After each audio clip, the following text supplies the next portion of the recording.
अथ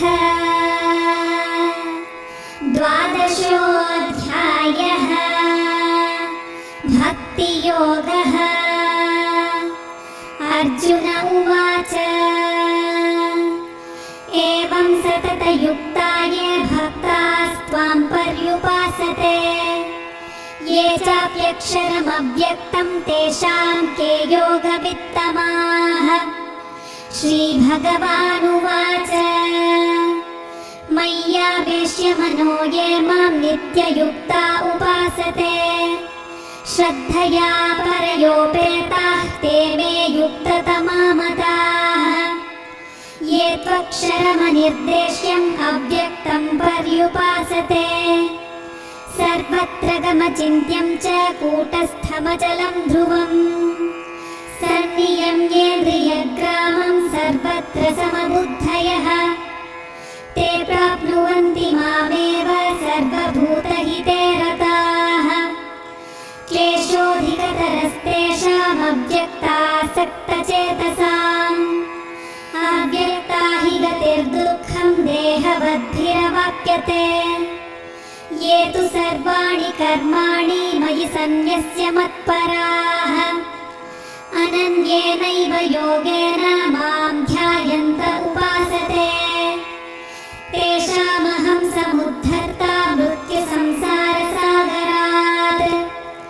भवामि न चिरात् पार्थ मय्यावेशितचेतसाम् मय्येव मनमाधत्स्व मयि बुद्धिं निवेशय निवसिष्यसि मय्येव अत ऊर्ध्वं न संशयः। अथ चित्तं समाधातुं न शक्नोषि मयि स्थिरम् अभ्यासयोगेन ततो मामिच्छाप्तुं धनञ्जय। अभ्यासेऽप्यसमर्थोऽसि मत्कर्म परमो भव मदर्थमपि कर्माणि कुर्वन् सिद्धिमवाप्स्यसि। अथैतदप्यशक्तोऽसि कर्तुं मद्योगमाश्रितः सर्वकर्मफलत्यागं ततः कुरु यतात्मवान्।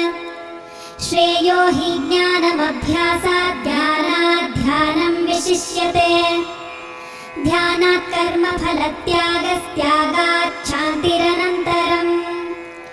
अद्वेष्टा सर्वभूतानां मैत्रः करुण एव च निर्ममो निरहङ्कारः समदुःखसुखक्षमी सन्तुष्टः सततं योगी यतात्मा दृढनिश्चयः। मय्यर्पितमनो बुद्धिर्यो मद्भक्तः स मे प्रियः। यस्मान्नो द्विजते लोको लोकान्नो द्विजते च यः हर्षामर्षभयोद्वेगैर्मुक्तो यः स च मे प्रियः। अनपेक्षः शुचिर्दक्ष उदासीनो गतव्यथः सर्वारम्भपरित्यागी यो मद्भक्तः स मे प्रियः। यो न हृष्यति न द्वेष्टि न शोचति न काङ्क्षति शुभाशुभपरित्यागी भक्तिमान् यः स मे प्रियः।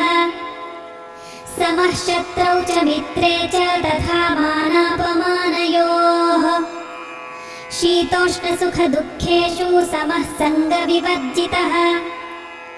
तुल्यनिन्दास्तुतिर्मौनी सन्तुष्टो येन केनचित् अनिकेतस्थिरमतिर्भक्तिमान् मे प्रियो नरः।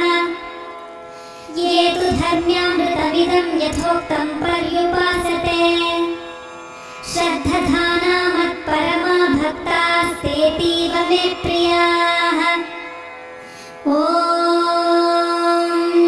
तत्सदिति श्रीमद्भगवद्गीतासु उपनिषत्सु ब्रह्मविद्यायां योगशास्त्रे श्रीकृष्णार्जुनसंवादे भक्तियोगो नाम द्वादशो